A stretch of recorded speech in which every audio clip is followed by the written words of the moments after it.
శత జయంతి వార్షిక ఉత్సవాలకి ముఖ్య అతిథులుగా విచ్చేసిన శేర్లింగంపల్లి మండల కార్యదర్శి రామకృష్ణ గారికి,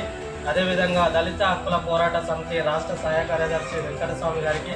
అదేవిధంగా ప్రజానాట మండలి రాష్ట్ర కార్యదర్శి కూన సుధాకర్ గారికి, జిల్లా గారికి, అదేవిధంగా మహిళా నాయకురాలు రెడ్డమ్మ గారికి, ఎస్ఎఫ్ ధర్మతేజ గారికి, నితీష్ గారికి వెల్కమ్ చెప్పుకుంటూ, ఇదే విధంగా ఈరోజు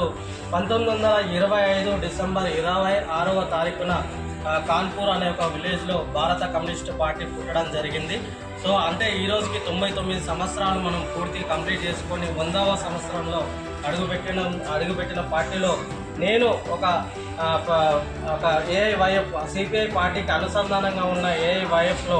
పనిచేయడం నా అదృష్టవంతం అని చెప్పుకోవచ్చు. అదేవిధంగా సిపిఐ పార్టీ అనేది నాట్ ఓన్లీ